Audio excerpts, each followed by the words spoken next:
మేమెంతో మాకంతా అంటూ ఎన్నో ఏళ్లుగా బీసీలు చాలా పోరాటాలు చేస్తూ వస్తున్నారు. కానీ అది సఫలం కావటం లేదు. కానీ ఇప్పుడు హైకోర్టు ఒక ఆదేశం ఇచ్చింది. 3 నెలల్లో కులగణన చేయండి అని తెలంగాణకు సంబంధించి. దేశవ్యాప్తంగా కూడా కులగణన చేయాలి అనే డిమాండ్లు వస్తున్న నేపథ్యంలో జస్టిస్ ఈశ్వరయ్య గారు మనతో పాటుకున్నారు. నమస్తే అండి. నమస్తే. ఈ కులగణన మీద మీ అభిప్రాయం? ఇప్పుడు హైకోర్టు కులగణన చేయమని ఆదేశాలు ఇవ్వలేదు. అది సరైన రీతిలో మన వాళ్ళు అర్థం చేసుకోవట్లేదు. ఏదైతే లోకల్ బాడీస్ ఎలక్షన్స్ ఉన్నాయో, పంచాయతీ ఎలక్షన్స్ కానీ, మున్సిపల్ ఎలక్షన్స్ కానీ, బీసీల సంఖ్య ఎంత? బీసీలు అంటే సోషల్లీ ఎడ్యుకేషనల్లీ బ్యాక్వర్డ్ క్లాసెస్, అంటే అదర్ బ్యాక్వర్డ్ క్లాసెస్ జనాభా ఎంత, అది మీరు ఫస్ట్ నిర్ణయించి ఒక ట్రిపుల్ టెస్ట్ కింద బీసీల జనాభా ఎంత ఉంది, ఆ జనాభా వాళ్ళు రాజకీయంగా కూడా వెనుకబడి ఉన్నారా, ఓబీసీలు ఉన్నట్లయితే ఎస్సీ ఎస్టీ ఓబీసీలు కలిపి 50%కు మించకూడదు. కాబట్టి సో 50%లో 22.5 వాళ్ళకి వెళ్తే 25% వాళ్ళకి వెళ్తే ఇంక ఇప్పుడు 23% వస్తున్నది ఓబీసీలకు. సో 23% అంటే 50% దాటకూడదు అంటే మీరు ఖచ్చితంగా ఓబీసీల మీ యొక్క సంఖ్య తేలవాల్సిందే. అది తెలిసినాకనే రిజర్వేషన్స్ పెట్టాలి. లేకపోతే రిజర్వేషన్స్ మీకు 1% కూడా రిజర్వేషన్స్ పెట్టుకోవడానికి వీల్లేదు. ఆ 23% ఇవ్వడానికైనా 25% ఇవ్వడానికైనా ఇప్పుడు బీసీల లెక్క తీస్తేనే వాళ్ళకి రిజర్వేషన్స్ ఉంటాయి. లేకపోతే మాత్రం without reservations local bodies elections జరుగుతాయి. కాబట్టి అప్పుడు 2019లోనే నేను జాజల శ్రీనివాస్ రిట్ రాసి మన వాళ్ళే వేసినారు అది. సో మన దాని మీదనే వేరే వాళ్ళు వేసినారు, నిన్న ఆర్డర్ ఇచ్చినారు. అది బీసీల మనకు జనసంఖ్య ఎంతనో మీరు తేల్చండి, 3 నెలల లోపు వేరు. కులగణన ఫస్ట్ టైం మనకు స్వాతంత్రం వచ్చిన తర్వాత 2011లో సోషియో ఎకనామిక్ సెన్సస్ జరిగింది. కానీ ఏ రాష్ట్రంలో జరగలేదు. ఫస్ట్ టైం బీహార్ రాష్ట్రంలోనే మన జరిగింది కులగణన. దాని మీద బీసీ రిజర్వేషన్స్ పెంచినారు. దాని కోర్టులో ఉంది ఇప్పుడు అది. ఈ హైకోర్టు ఆదేశాల మేరకు చేసేటటువంటి బీసీ గణనతో మనకు లాభం జరుగుతుందా లేదా? బీసీ గణనతోని ఓన్లీ 50% ఎస్సీ ఎస్టీ 2 కలిపినాక మిగతాది ఎంత ఉందో అంతవరకే బీసీలకు వస్తుంది. కానీ 42% కాంగ్రెస్ ప్రామిస్ ఏదైతే కామారెడ్డి డిక్లరేషన్ నుంచో 42% మాత్రం రాదు. కొన్ని రాష్ట్రాల్లో, తమిళనాడు రాష్ట్రంలో 50% కంటే మించి కూడా రిజర్వేషన్లు ఇస్తున్న రాష్ట్రాలు ఉన్నాయి కదా. తమిళనాడు రాష్ట్రంలో 69% రిజర్వేషన్ ఇస్తున్నారు, 50% బీసీలకు ఇస్తున్నారు, 18% ఎస్సీలకు ఇస్తున్నారు, 1% ఎస్టీలకు ఇస్తున్నారు. అది వాళ్ళు తమిళనాడు గవర్నమెంట్ అప్పుడు ఏదైతే మనకు వాళ్ళకు అంటే రిలీజియస్ బేస్డ్ రిజర్వేషన్స్ ఉంటుంది స్వాతంత్రం రాకముందు.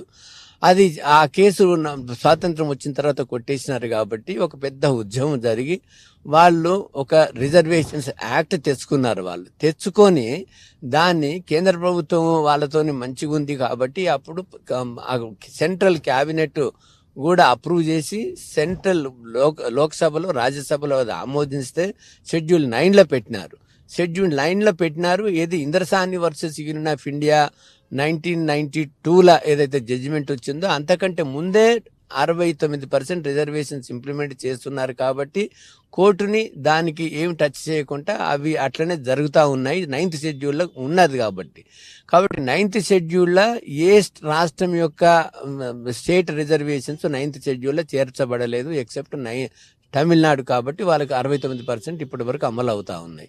ఇప్పుడు కూడా తెలంగాణ రాష్ట్రం కులగణన చేసి అది మన గవర్నమెంట్ ఆఫ్ ఇండియాకి పంపిస్తే వాళ్ళు 9th షెడ్యూల్లో పెడితే అది ఇప్పుడు 9th షెడ్యూల్ అక్కర్లేదు. నా ప్రకారం ఏంటంటే నిజంగా బీసీలకు రిజర్వేషన్స్ పెంచాలంటే ఇప్పుడు మీరు గవర్నమెంట్ ఆఫ్ ఇండియా 243D6 అంటే reservations in the local bodies, 243T6 reservations in the municipalities.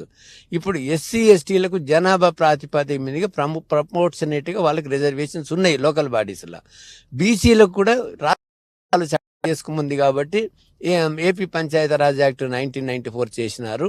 కానీ అందులో మీ రాష్ట్ర ప్రభుత్వం చేసింది అది 50% రిజర్వేషన్స్ క్యాప్ పెట్టింది కాబట్టి సుప్రీంకోర్టు 50% దాటాలంటే రాజ్యాంగ సవరణనే జరగాలి. రాజ్యాంగ సవరణ జరిగితే అప్పుడు మనకు 40%, 42% కానీ 50% కానీ రావచ్చు. అప్పుడు కానీ ఇప్పుడు ఏదైతే సంతోషపడుతున్నారు ఈ కోర్టు ఆదేశాలు రావడంతో 50% దాటదు.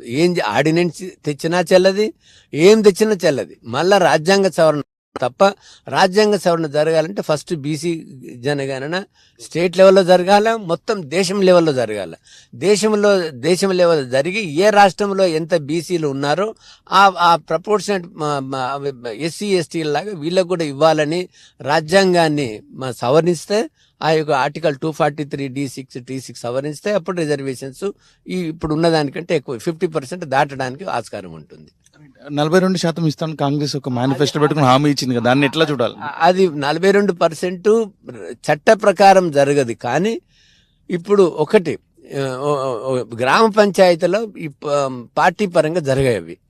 గ్రామ పంచాయతీ పార్టీ పరంగా జరిగే వాటికి మాత్రము ప్రతి రాజకీయ పార్టీ మేము 42% వాళ్ళకు మనకు టికెట్స్ ఇచ్చి గెలిపించుకుంటామని ఆ రకంగా చేయొచ్చును. లేదనంటే బీసీలందరూ ఒకటయ్యి వీళ్ళే పంచుకొని, ఏ జనాభా ఎవరి కులం ఎంత ఉందో అని అది పంచుకొని వాళ్ళే 100కి ఎస్సీ ఎస్టీకి ఇప్పుడు వాళ్ళకి 23% ఉంది, ఎస్సీ ఎస్టీలకు 23% ఉంది. ఇంకా వాళ్ళకు 20% ఇవ్వండి. 20% ఇస్తే వాళ్ళకి 45% వాళ్ళకి ఇచ్చి బీసీలు 55% తీసుకొని ప్రతి రెడ్డిని, ప్రతి కమ్మని, ప్రతి వెల్మని, ప్రతి బ్రాహ్మణ్ని ఓడగొట్టండి. మీ చేతిలో ఉంది కదా. మీరు 85% ఉన్నారు. మీరు వాడెందుకు అడగాల? మీరు తమిళనాడు రాష్ట్రంలో రిజర్వేషన్స్ లేవు, లోకల్ బాడీస్ రిజర్వేషన్స్ లేవు. వాళ్ళు పంచాయతీరాజ్ యాక్ట్ అమెండ్ చేయలేదు. వాళ్ళు రిజర్వేషన్స్ మాకు వద్దన్నారు. మాకెందుకు, వాళ్ళు రిజర్వేషన్స్ కావాలని అన్నారు. అటువంటి చైతన్యం వస్తే వీళ్ళు మొత్తం హస్తగతం చేసుకోవచ్చు. అంటే మీరు చెప్పేది రిజర్వేషన్ కావాల్సింది వాళ్ళకి, మనకు కాదు అంటే. మనకు కాదు, వీళ్ళకి ఐకమత్యం ఉండి, యూనిటీ ఉండి, వీళ్ళు సర్దుబాటు చేసుకుంటే ప్రతి గ్రామ పంచాయతీ వీళ్ళు గెలుస్తారు. అంత చైతన్యం ఉందంటారా? అంత చైతన్యం తీసుకురావాలి. ఉద్యమం ఆ రకంగా జరగాలి. ఆ రకమైన అడ్జస్ట్మెంట్, ఆ రకమైన అవగాహన, ఆ రకమైన దిశలో ప్రయాణించినప్పుడే మనకు ఆ యొక్క నిజంగా మనకు రాజ్యాధికారం రావడానికి ఆస్కారం ఉంటుంది. కానీ ఎప్పుడు అడుక్కునే స్థాయిలోనే ఉంటున్నాం. అడుక్కునే స్థాయిలో ఉంటున్నాం కాబట్టి ఇటువంటి యొక్క ఇప్పుడు రచనలు కానీ, లేకపోతే మన క్లాసెస్ కానీ, లేకపోతే మనకు ఒక చైతన్యం కానీ, ఒక ఉద్యమము ఈ రకమైన దాని మీద నిర్మాణం చేయాలా. ఇప్పుడు లోకల్ బాడీ ఎలక్షన్స్ వస్తున్నాయి కాబట్టి మనకు ఒక పైలట్ ప్రాజెక్ట్ కింద కొన్ని మండల్స్ మనం ఫస్ట్ ఇన్ అడ్వాన్స్ వీళ్ళందరూ బీసీ నాయకులందరూ కలిసి ఒక మండలికి వెళ్ళి మండల్లో ఎన్ని పంచాయతీ బోర్డు మెంబర్షిప్ ఉన్నాయి, ఎన్ని సర్పంచులు ఉన్నాయి, ఎన్ని ఉన్నాయని ఒక్కన్ని కులాలని సమావేశపరిచి వాళ్ళందరికీ సంతృప్తిపరిచి మీకు ఒక రొటేషన్ పద్ధతిలో వెళ్దాము కాబట్టి ఎక్కువ జనసంఖ్య ఉన్న కులాలకు ఎక్కువ మనకు ఇవ్వండి, సర్పంచ్ ఇవ్వండి, తక్కువ కులాల వాళ్ళకు ఉన్నది ఇవ్వండి. ఈ రకమైన అడ్జస్ట్మెంట్ చేయగలిగితే మాత్రం అది మన చేతిలో పని, మనం చేసుకోవచ్చున్నది. ఇప్పుడు బీసీ గణన జరగబోతుంది, స్థానిక సంస్థల ఎన్నికల్లో ఎక్కువ సీట్లు రాబోతున్నాయి అనుకుంటున్న బీసీలకు మీరు చెప్పేదేంటి? బీసీలకు బీసీ గణన జరిగిన 42% ఇది ఒక కళ మాత్రమే. ఇది కళ, ఇది జరిగేది కాదు. ఇది చట్టబద్ధంగా, రాజ్యాంగబద్ధంగా కాదు. సుప్రీంకోర్టు జడ్జిమెంట్స్ని దాన్ని తిరగదోచుకుంటూ రాజ్యాంగ సవరణ జరిగితే తప్ప బీసీ జనగణన జరిగినా కూడా మనకు ఫర్ ఎగ్జాంపుల్ బీహార్లో బీసీ జనగణన జరిగింది. 63% బీసీలు ఉన్నారు. 63% బీసీలు ఉంటే వాళ్ళకి ఏం చేసినారు? ఓన్లీ మనకి బీసీలకు 63% బీసీలు ఉన్నారు. 63% బీసీలు ఉంటే ఇప్పుడు 36కి వెళ్ళి 45% చేసినారు అంతే బీసీలకు రిజర్వేషన్స్. ఆ 45% కూడా కొట్టేసింది హైకోర్టు.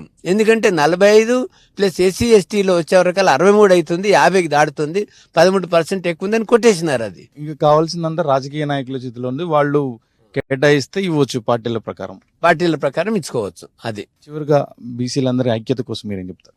బీసీల ఐక్యత గురించి నేను అంటున్నాను కదా, బీసీల ఐక్యతని వాళ్ళు విభజించి పాలిస్తున్నారు కాబట్టి ఇప్పుడు మనము కలిసి ఉండాలా.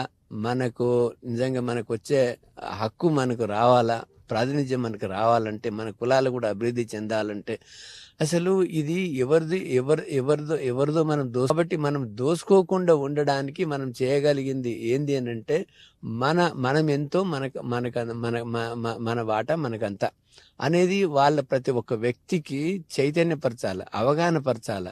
వాడిని చైతన్యపరిచినప్పుడు, అవగాహన పరిచినప్పుడు నిజమే కొంత సర్దుకుందాం మనము. మన కొన్ని అభివృద్ధి చెందిన కులాలు ఉన్నా కూడా వాళ్ళకి జనసంఖ్య ప్రకారం వాళ్ళకి ఇవ్వాలి. అభివృద్ధి చెందిన బ్యాక్వర్డ్ క్లాసెస్ కూడా వాళ్ళకి పెద్ద మనసు చేసుకొని, సో వీళ్ళకు నిజంగా వాళ్ళకు అగ్ర కులాలతో కలవకుండా ది మోస్ట్ బ్యాక్వర్డ్ క్లాసెస్ తోని కలిసి, ఎంపీస్ తోని కలిసి వాళ్ళ వాటా వాళ్ళకి ఇచ్చినట్లయితే ఇటువంటి సర్దుబాటు ఖచ్చితంగా జరుగుతుంది. మన యొక్క గ్రామ పంచాయతీలను మనం వశం చేసుకోవచ్చును అనే నా యొక్క సంపూర్ణమైన విశ్వాసం అది. థ్యాంక్ యూ సో మచ్ అండి సమయం కేటాయించినందుకు. హైకోర్టు ఆదేశాలతో సంబరపడవద్దు అని చాలా స్పష్టంగా జస్టిస్ ఈశ్వర్య గారు చెప్తున్నారు. కావాల్సిందల్లా చైతన్యమే, మనం అడుక్కునే స్థాయిలో కాదు. రిజర్వేషన్ కావాల్సింది తక్కువ జనాభా ఉన్న వాళ్ళకి, ఎక్కువ జనాభా ఉన్న వారం ఖచ్చితంగా చైతన్యవంతంగా ముందుకు వెళ్ళినప్పుడు మాత్రమే ఇది సాధ్యమవుతుందని చెప్తున్నారు. కెమెరామెన్ భరత్తో చైతన్య, స్వేచ్ఛ టీవీ.